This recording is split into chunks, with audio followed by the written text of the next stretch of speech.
Now,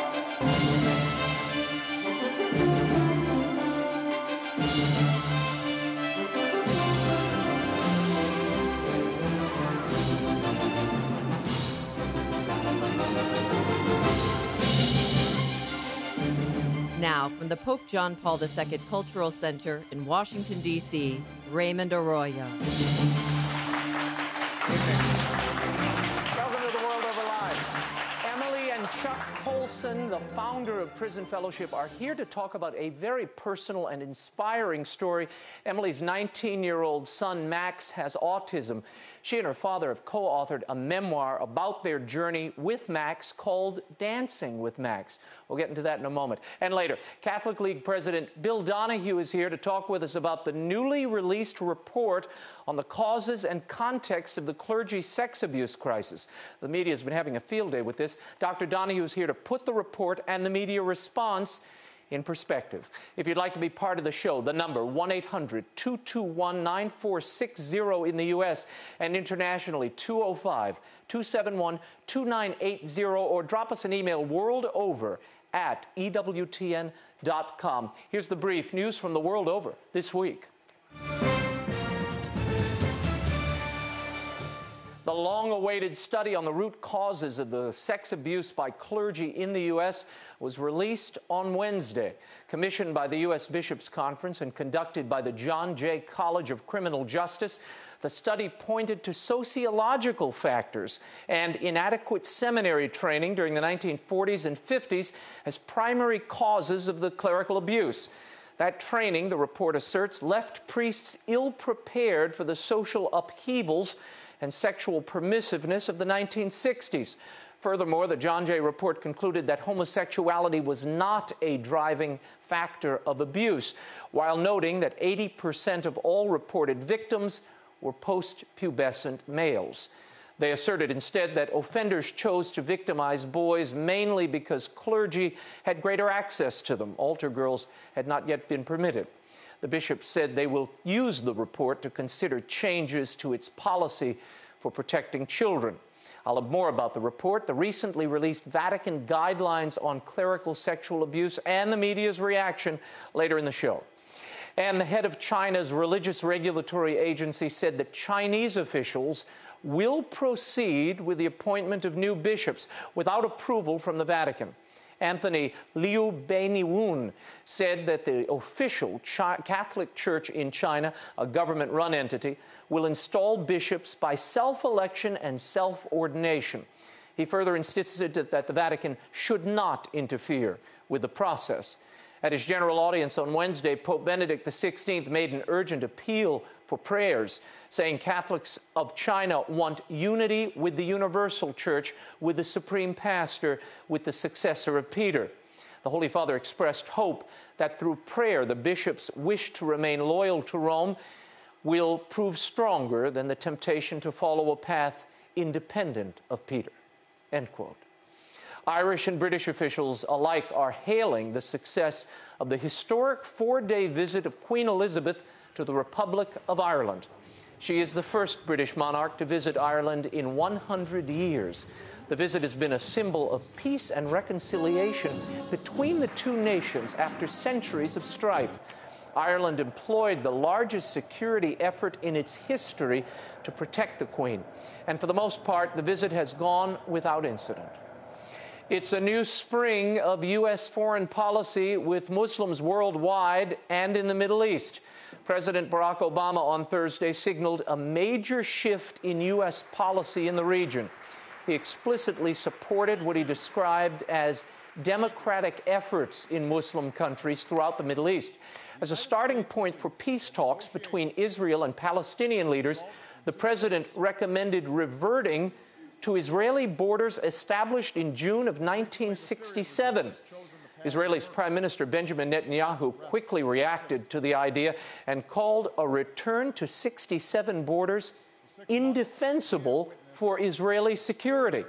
President Obama offered full support for regimes in the Middle East that move toward democracy, including economic assistance to those who fully support political and human rights. To that end, the president also spoke to the rights of religious minorities. all faiths are respected and that bridges are built among them.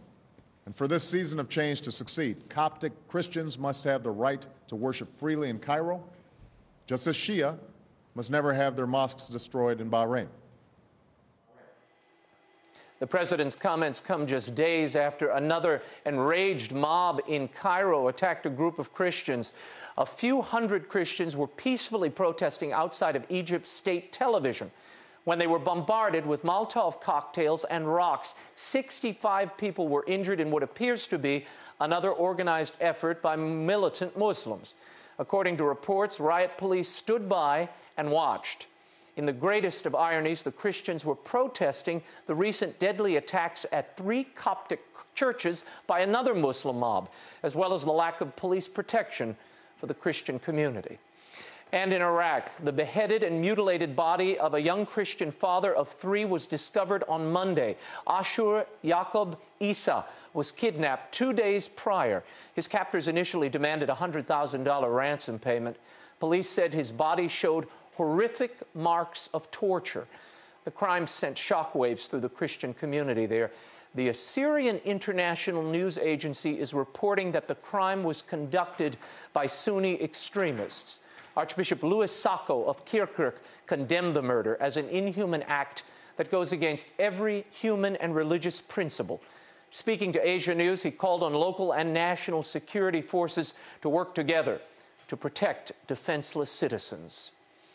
And a new study released on Tuesday shows that Islam-based Sharia law has taken hold in some U.S. courts. The D.C.-based think tank Center for Security Policy looked at 50 appellate-level cases that involved conflicts between Sharia and American state law. The study found that 15 trial-level court decisions utilized or recognized Sharia. And at the appellate level, 12 decisions of U.S. judges in U.S. courts utilized or recognized Sharia. According to the analysis, these applications or formal recognitions of Sharia conflict with the U.S. Constitution and state policy. A bit of a different tune is being sung in Australia. In response to a recent official request from a Muslim group that the government recognized Sharia in its legal system, Attorney General Robert McClelland was fairly straightforward.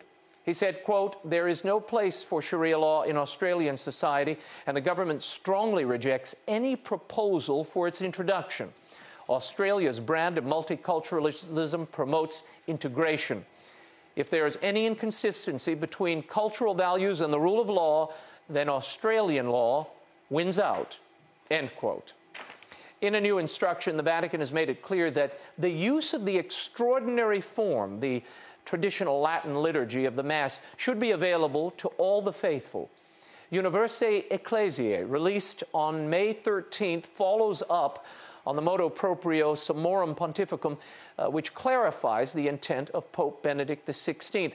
That instruction says that the extraordinary form of the Mass should be given equal dignity with the Latin liturgy, or in the Latin liturgy, and should be available whenever the faithful request it.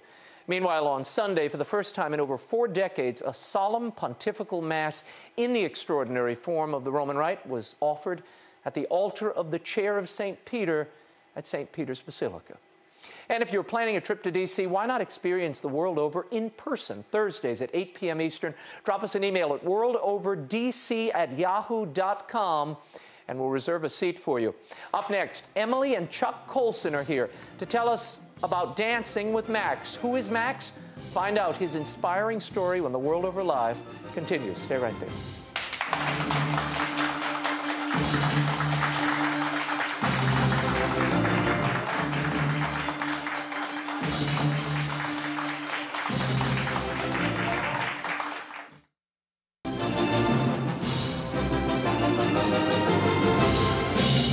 Now, once again, Raymond Arroyo.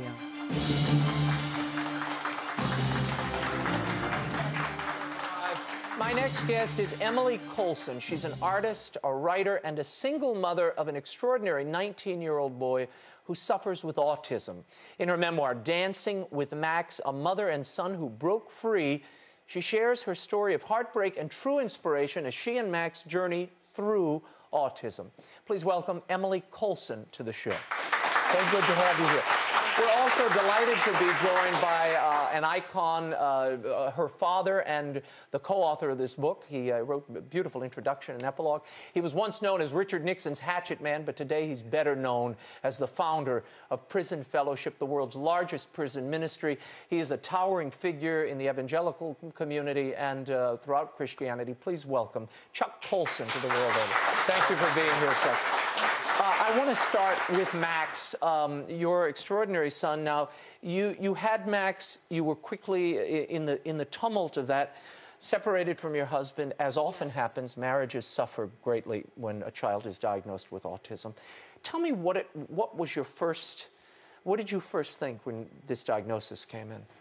Actually, when Max was diagnosed, it was probably one of the most grace-filled moments of my whole journey with Max. I had this intense sense of love for him at that time, and no diagnosis could change Your that. mic fell off, so I want everybody to hear you. Here, I'll put that on. It's a mess, but at least people will hear you now.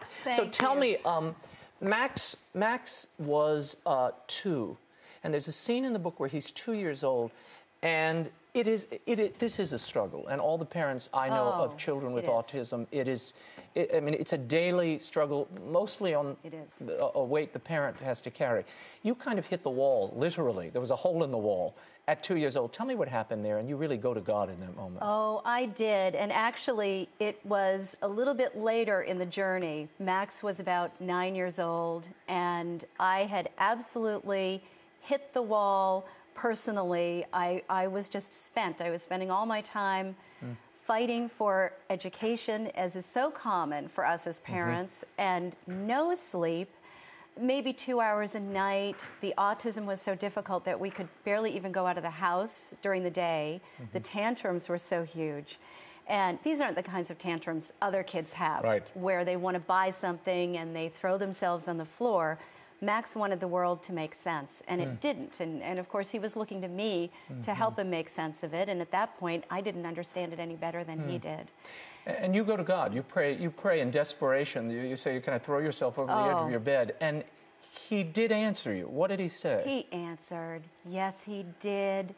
He had, when Max was 2 and I was deep in prayer and suddenly alone, and my husband had left, and I was trying to figure out what do we do. We didn't even have a diagnosis at that point.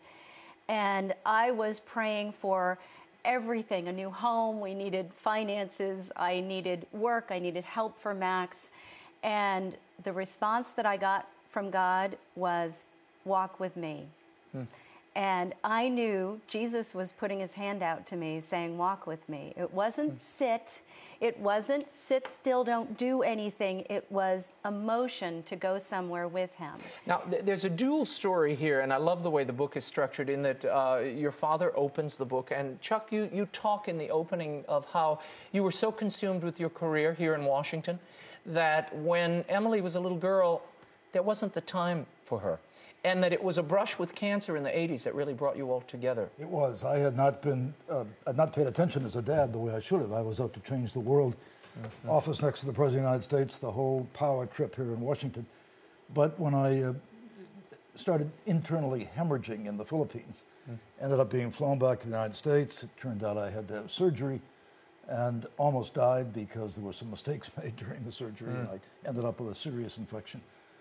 And Emily just stopped everything she was doing at home and flew down and spent 11 days and was in that hospital morning, noon, and night, and really nursed me.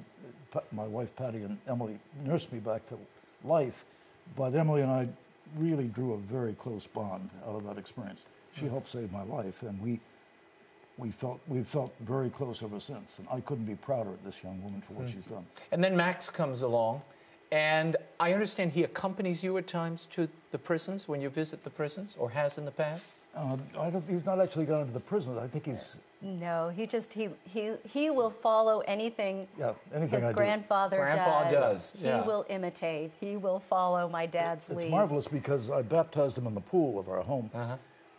much prefer to see it done in the church, but Max couldn't get into the church at that point. But ever since, he's gone through the baptismal confession that I did with him. I now baptize you in the name of the Father, and the Son, and the Holy Spirit.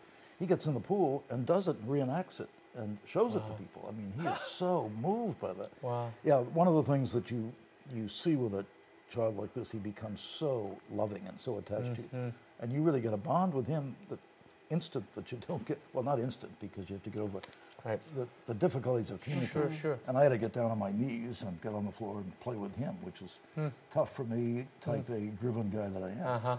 But yeah, we've formed a great bond. Emily, in the book you say that Max in some ways is like Superman in that he can see through people. Explain that, because this is something rather common among children with autism and the friends we have who have children who suffer with it. Right. He can tease out someone's character so quickly.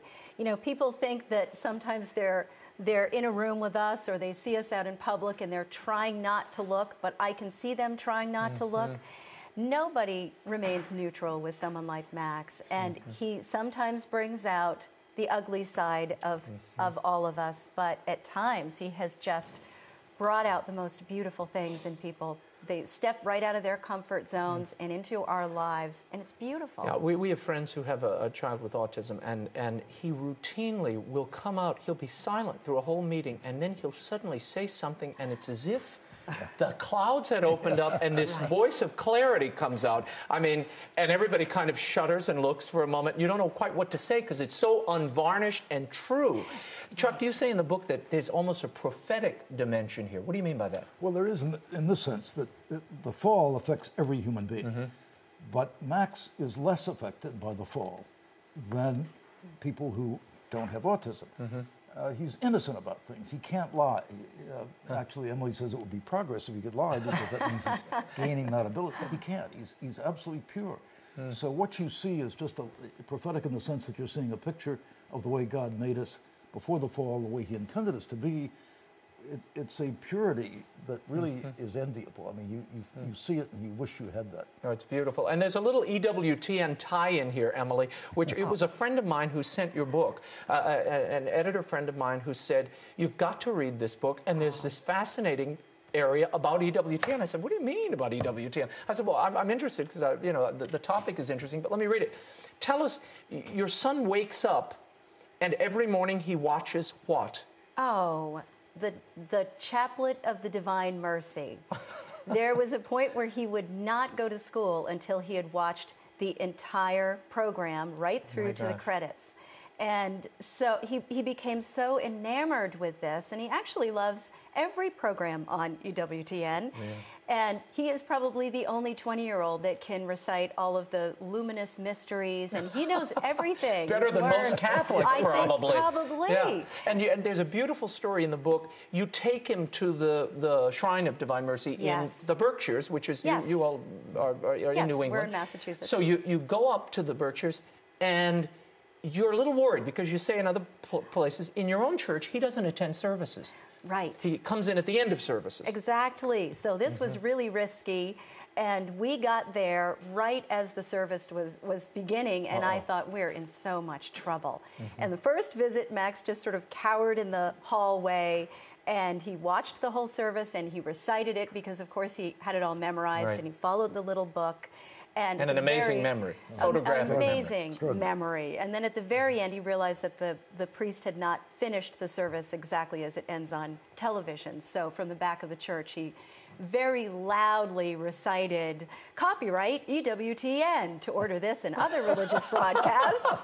And then he contact the EWTN religious catalog. The credits. It was beautiful. Isn't that something? But the next time we went back, he was so bold. I think he had in his own mind he was going to go in that church and sit down. And he did. It was the first time he'd ever sat through a church service. Wow. And he sat in the pew, and I sat beside him, and he was bouncing up and down and singing. He was so loud and off-key.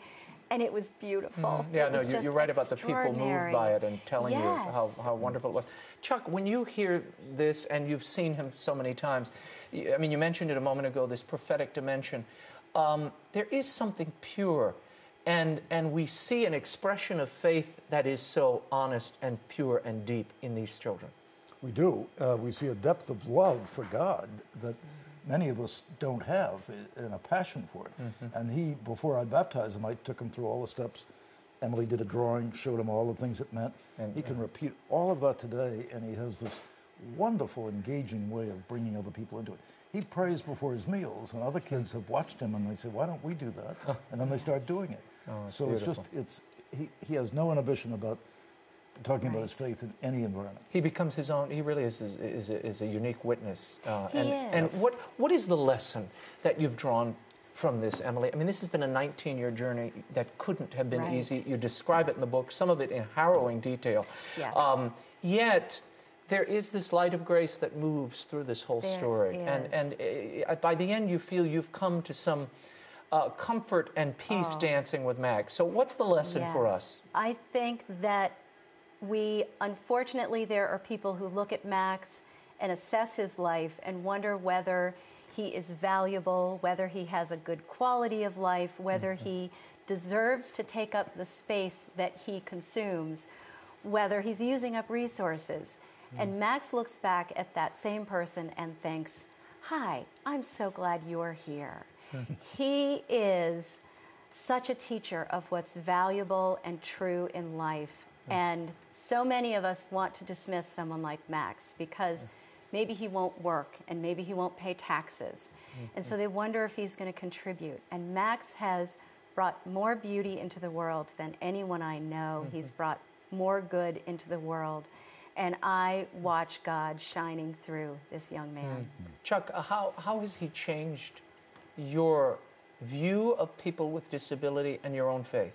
Well, I took people with disability for granted. I now realize that this is the sentinels on the front lines of the defense of life in our culture. Because when you look at people like this and say, they're of no use to society. No, they're of tremendous use. God will take things which we think are foolish and base, and he'll use them to shame the wise and the mighty. And he's done that with Max. He's done that repeatedly. And in my life, he's changed me completely because I've learned something. Everybody's always had to play to my side, my interest, because I've always been the guy on top and rushing to the success. With Max, he's humbled me. I have to get down on the ground and reach him at his level. I have to get inside of him. It's been wonderful. But I've also seen, in the way Emily has sacrificially given her life, exactly what Jesus talks about when he says, if you really love one another, you'll give yourself for them. And you have to, this is agape love. It is self-denying and self-giving in its totality. And Max has the same thing. Max will love you unconditionally. Yeah, well, people have once told me of their child who has severe autism, that, and my sense is from the book, Max is very talkative and expressive. He is significantly disabled with autism, but he has a lot of language. But he can still speak. He can still interact, and that itself is a great blessing. Some of these other families have told me that they consider their child, when they look at this child, they see a receptacle and a generator of love. And I think how many of us can say that about anybody in our lives? Right. I mean, with all of our failings, but that purity, the purity, and you describe it in the book, is so beautiful. Chuck, I'd be remiss if I didn't ask you a little bit about your work, what you've done. Our friend Father Richard John Newhouse always spoke in such superlatives about you and your work, and together you all founded the Evangelicals and Catholics together, that very important ecumenical effort. 20 years ago this year, Richard and I were sitting at a meeting in New York. He brought in some people who had done some sociological studies of mission work in South America and the fighting between the churches. And I came around the table to him and said, the Holy Spirit has moved me. We should be working together as evangelicals and Catholics. We were, of course, on the picket lines for the abortion clinics. Right. So we formed a little group, and it's been meeting ever since. I will leave here, fly tomorrow to New York, and go to the meeting that is scheduled right now on religious liberty. And we meet about 25 of us around a table in New York and discuss theological questions. We've come to common ground on some amazing questions. People aren't aware of the common ground we found. There are great differences remain, and we don't minimize it. But we have to learn to work together. Look, the Christian church is under assault in this country like it never has been before. There is a vicious anti-Christian attitude out there. How do we beat that? Not by fighting back and calling them names, but by showing them the love that we have for one another.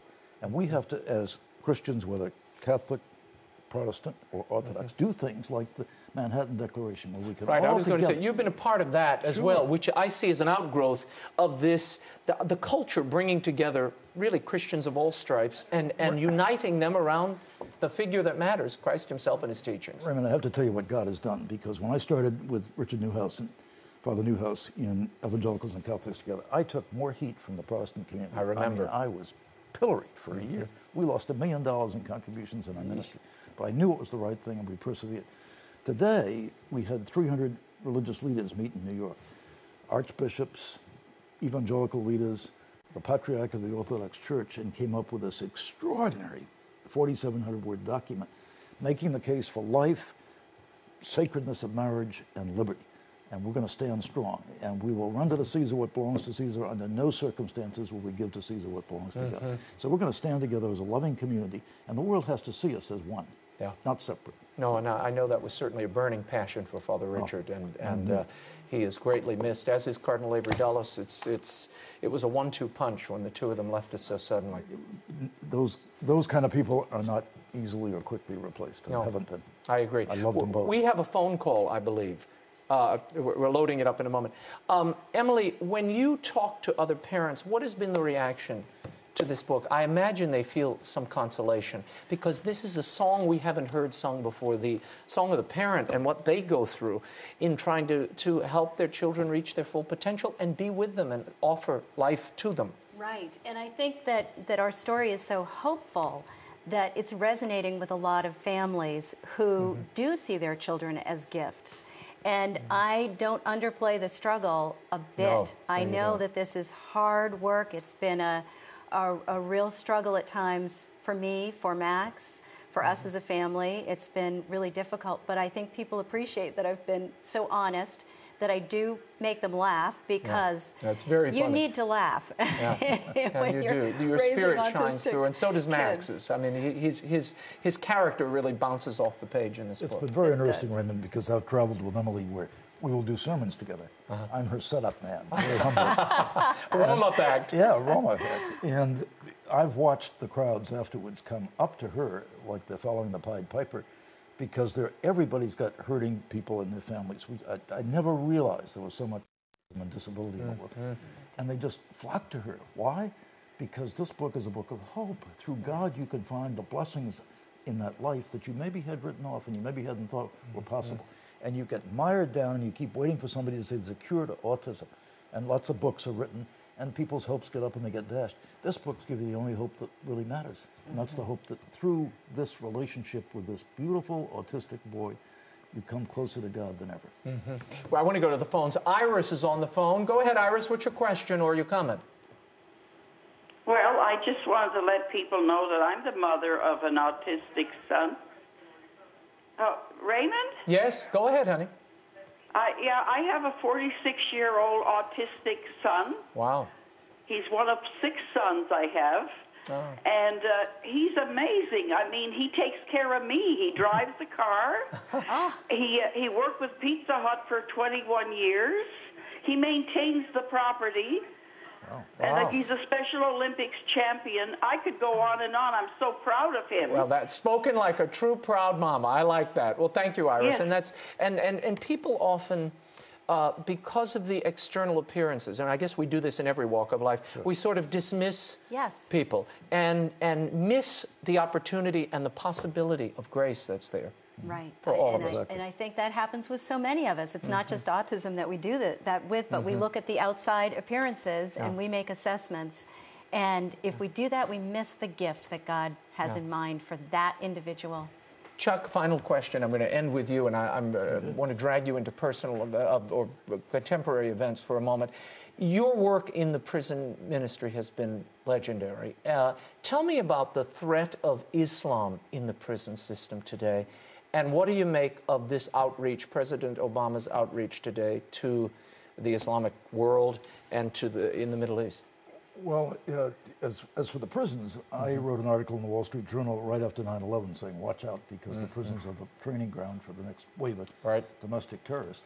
And I saw radical Islam. I wrote about it in 1991 in a book. I said, you've got to watch for radical Islam in the prisons. Radical Islam, or Islamofascism as I prefer to call it, is a virulent strain of the Muslim faith. It's about 15%. That's still almost 200 million people. Wow. A lot of human beings. So they're very dangerous. Most of your moderate Muslims are, they'll mind their own business. They live in a theocratic structure. They don't have the freedom and democratic freedom we do.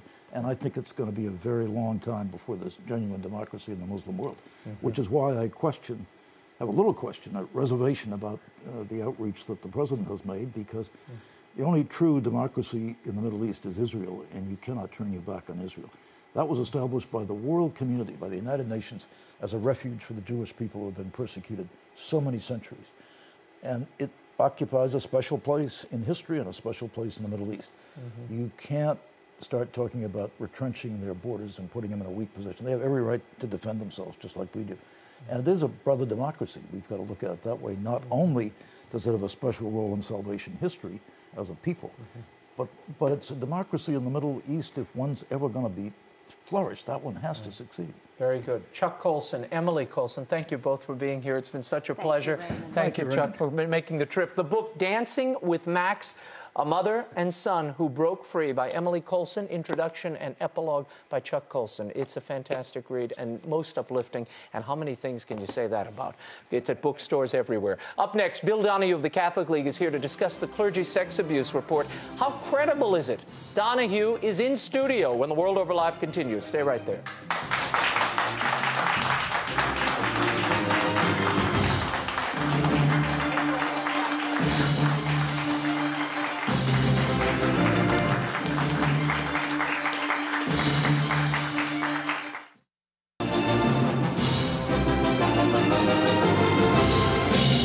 Now, once again, Raymond Arroyo.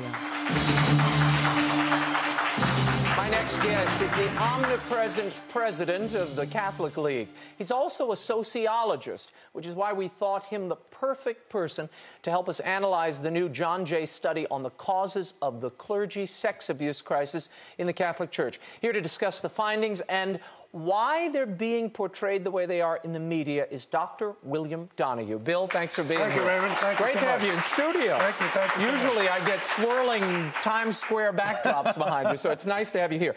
Now, they are saying, the media is saying, that this John Jay study definitively proves that it is not homosexuality, it is not celibacy, it was the era, the time that this happened that caused the crisis.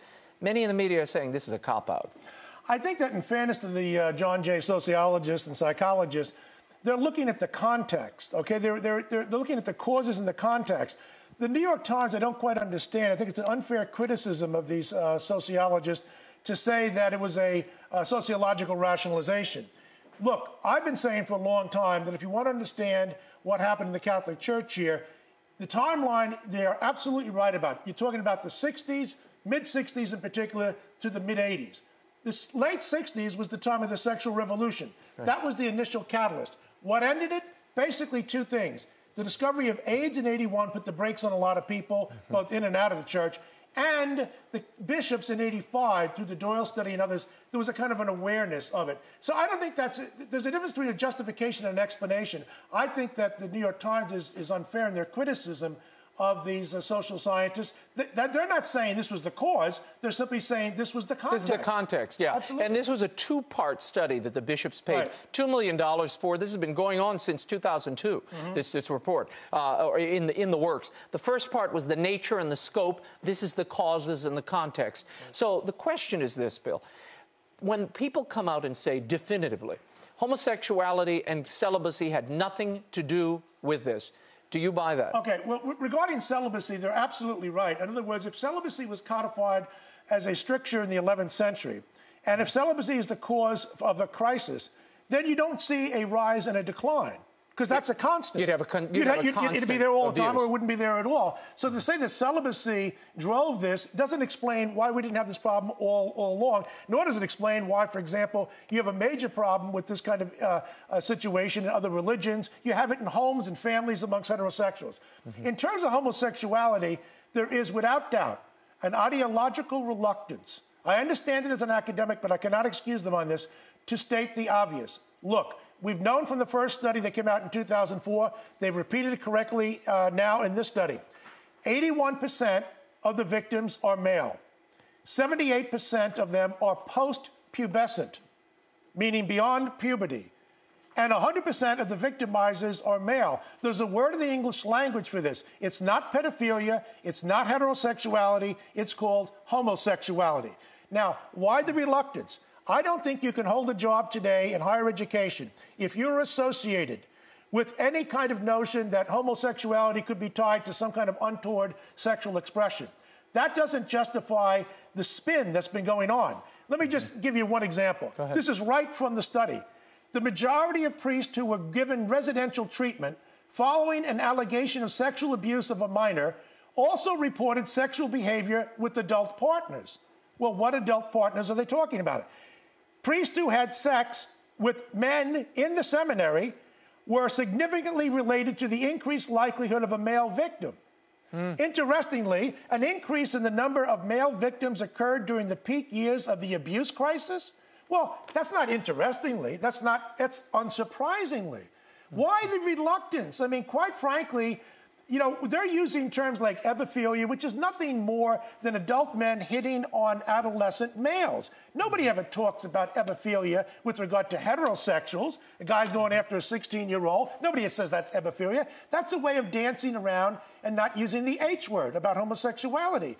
Also, they say that they say this. Well, not all homosexuals identify themselves as homosexuals. That may be true. I mean, but you know, self-perception is not an indicator of objective reality. If a person eats only vegetables and then says that I am not a vegetarian, no one really believes him. So are you suggesting that homosexuality is the cause for this abuse? I'm glad you asked that because I want to be very clear about this. It is absurd to say that homosexuality causes predatory behavior. As I've said many times before, most gay priests are not molesters, but most of the molesters have been gay. Look, here's what we do in the social sciences. There's no such thing as unite causality in terms of expressions of human behavior. You look at multivariate analysis. The Irish are overrepresented amongst alcoholics. The Chinese are overrepresented amongst smokers. The Italians are overrepresented amongst organized crime families. Easy there, Bill. Okay, go ahead. You could say the same thing with regard to African Americans being overrepresented in the prison population. You have more blacks playing basketball, more white people in hockey, you have Latinos as jockeys. Wherever you see overrepresentation or underrepresentation, there's a reason for it. Now, it doesn't mean because you're Irish or Italian or Chinese or whatever that you are automatically driven. It does mean that it is the job of the social scientist to explain why there's an overrepresentation. So because of the fear of being tagged as anti-homosexual, these social scientists are dancing around the obvious. It's obviously there's a role that homosexuality has played. Now, if you look at the timeline from the mid-60s to the mid-80s, the sexual revolution, one would expect that that would be, in fact, the case. There was a surge of homosexuals into the seminaries in the 60s and 70s. There was an exodus of straight seminarians and priests leaving. That made a higher proportion of homosexuals. And those men, those priests who were homosexual and who were ordained in the 40s and 50s, who later became abusers, they were able to cap their libido before the sexual revolution hit. Obviously, they acted out when the time came. And quite frankly, the Catholic Church had a disgraceful chapter of what happened in the seminaries of this country in the 1970s was a disgraceful chapter. I want to go to a caller, and but before we do that, this is a clip of Bishop John Darcy from the 2009 Bishops' Conference when the John Jay people came forward, the researchers, and they began giving the bishops a little sneak preview of what they might see. This was during a Q&A session. Listen to this. I want your reaction. Do you have any indication from your studies of whether or not homosexuality, homosexual orientation was a source of effectiveness, affected the amount of sexual abuse of minors? It's worth noting, although a side point, that in many cultures in the world where men and women are kept radically apart in their youth, Homosexual behavior is accepted behavior, generally the case, until marriage, and it ends then. And just going on, I mean, there's homosexual behavior in prison where there's only access to other males and so forth. So there are a number of situations in which the context allows only for certain types of behavior. Those are two of the researchers, a part of this John Jay study. They assembled it. What is your reaction? Look, I spent 4 years in a Catholic military boarding school. I spent 4 years in the United States Air Force. Never once was I tempted to have sex with a man because I didn't have access to females. In fact, it's a sexist statement about men that if you can't find a girl, you're going to start hitting on a guy. Yeah.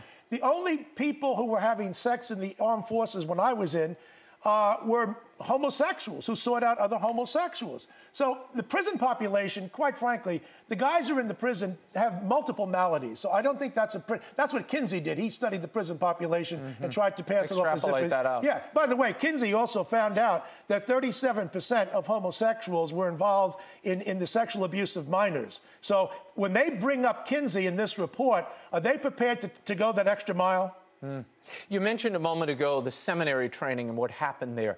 This seems to go to the point that George Weigel and you and others have been making, that this was dissent, principally. Dissent within the church that created a situation and an atmosphere that made this sort of abuse palpable and acceptable. Well, I think Weigel was correct on that. Now, unfortunately, the social scientists don't get to that question.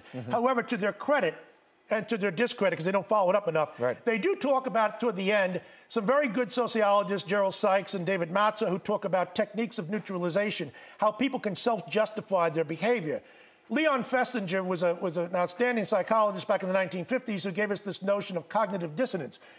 When people entertain two contrary views and ideas, something's got to give.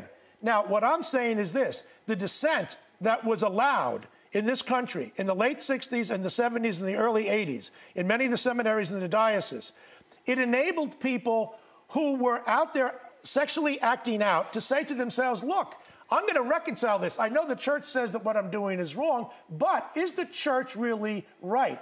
The church is anachronistic with its ideas about celibacy and chastity, and besides, celibacy doesn't apply to us, it only applies to married people. The church has changed in other things. So it's just a matter of time before the church's teachings catch up. In other words, I'm not going to change my behavior. The church's teachings on this are somewhat anachronistic. Therefore, these people who learned about dissent and who were dysfunctional to begin with were able to relieve themselves and reconcile the cognitive dissonance, not by changing their behavior, but by acting out and saying, well, the church is a little slow to respond. I want to go to the phones. Kathy from Georgia. Go ahead, Kathy. What's your question? Hello. Thank you for taking my call. Sure. Could you speak to the fact about the percentage of priests who abused compared to the percentage in the general population of men who abused? Good question. Thank you. Well, we know, for example, that Philip Jenkins, who's an Episcopal professor at Penn State, has estimated that the rate of this problem in the Protestant clergy is slightly higher than it is in the Catholic clergy. Don't forget, we're talking about it at its height. There's a major problem, and the sociologists touch on this, in the Orthodox Jewish community. We know that Carol Shakeshaft, formerly at Hofstra, now at Virginia Commonwealth University, has estimated, she's the expert on education, she has estimated the problem of sexual abuse of minors is approximately 100 times greater in the public schools than in the Catholic Church. Wow. It's hard to get good data because, and I will give the sociologists credit for this, they do say that only the Catholic Church has done a comprehensive study on this, so it's kind of hard to compare apples with oranges on this. But look, we know that stepfathers and live-in boyfriends, high rate of sexual abuse, a high rate. Yeah, well, that's what I mean. This is always reported in isolation. Not to say that horrific things didn't go on, and I was the first to report, and happy to report the horrors that were going on there, because that's the only way you get to any sort of reform. The question now remains, what to do with this? We have this report. The bishops are going to get this. Because of the misreading, it seems to me, of the data here, what are the bishops to take from this? Where do they go? Well, the recommendations don't include anything about therapists, for instance. Well, that, I think, is very interesting, because, quite frankly, the report does accurately say that both pre- and post 1985, up until maybe the late 90s, therapy was the recommended remedy. We now know that it didn't work, right? Now, look. And the report makes reference to this. They don't recommend therapy or treatment in the recommendations, so they kind of understand that. There's a reluctance on the part of the social scientists and the behavioral scientists who did the report to point fingers at the deficiencies in their own community. Now, look, I don't say that a doctor is incompetent because he can't cure cancer. All I'm simply saying is this. Psychologists need to admit their limitations. They don't have the tools at this point to, quote, fix these molesters. And that's why the bishops took the guy back, and also the Catholic idea of redemption. The psychiatrists, psychologists say he's been treated successfully. They reinstate him, they put him in another parish, and then he offends again. That's part of the problem there. They were talking about pedophilia all along. They should have been talking about sexually active gays and taking the lid off and saying that it's okay to act out in between the late 60s and the mid 80s. One thing I won't accept, though, and the authors try to posit this, that it's situational. There's an idea that it's an occupation, there's an opportunity-based crime. Look, priests didn't choose boys to molest because they didn't have access to girls with altar servers until more recently. They chose boys because they were homosexuals. Look, the priests didn't have access to girl altar servers in the 30s, 40s, and 50s. We didn't have this problem then. And quite frankly, the report needs to be faulted on this. You're comparing apples and oranges. There's been 8.3 incidents of allegations since on the average between 2005 and 2010. So if 3 and 8 were girls who were being hit on, that inflates the percentage. You can't compare that when you have a larger base talking about the 60s and 70s. And by the way, 2010, the latest report that came out in April, 83% of the cases that were brought, independent of that particular 2009, which they're talking about, if you're going all the way back, 83% of the cases involve a male victim. And the most typical time period was the 60s and 70s. The most common time period was 1970 to 1974. In other words, we're right back to the obvious. Mary Eberstadt from Hoover Institute did a beautiful article in the Weekly Standard a number of years ago, The Elephant in the Sacristy. We all know that homosexuality is a problem. I didn't say it's the cause of predatory behavior, but we know it's a problem that we have to deal with, and we are not going to talk about it because it's an ideologically off-the-table kind of discussion. Father James Martin of America Magazine said, this study disproves what you just said because with an increase in gay clergy, you actually saw a decrease in abuse. Well, as a matter of fact, what he's talking about, the different cohorts here, but they're saying in the report that the increase in gay seminarians began in the late 70s. Everything I've seen, I would put it in the 1960s. But don't forget, there's more to it than that. Even if you had more gays in the seminary, let's say in the late 80s, and you saw a decline in sexual abuse, that doesn't tell you everything. As I said, the gays as straights respond to certain sanctions. If it was considered, and you were a gay in the 30s, 40s, and 50s in the priesthood, you didn't act out. Eugene Kennedy, the ex-priest and psychologist, was ordained in 1955. He readily admits there were plenty of homosexuals in the priesthood back in the 1950s, but he also said the culture was intact and people didn't act out. So it's not just numbers. It's, did they get the green light? And George Weigel has said that what happened in 1968 when Cardinal O'Boyle in this Archdiocese of Washington was basically told by the Vatican, deal with it. We're not going to allow the sanctions against these 19 priests who are in open rebellion and public dissent against Humani Vitae. That, along with Anthony Kosnick's book, Human Sexuality, which basically said that everything was okay, including bestiality. They taught that in the seminaries in the late 70s. And this book, saying that adultery is okay, homosexuality is okay, it's all morally neutral, was endorsed and commissioned by the Catholic Theological Society of America. In other words, the roots go into the church. There are a number of emails coming in. This man says, I was a former homosexual who lived a gay lifestyle for 10 years. I've been ministering ever since.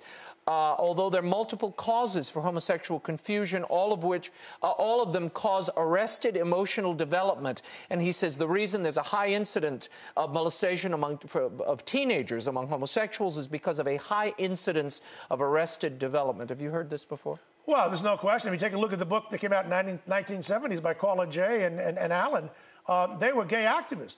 They talked openly about the high incidence of adult gays having sex with people significantly younger than them. Look, this is the game that's being played.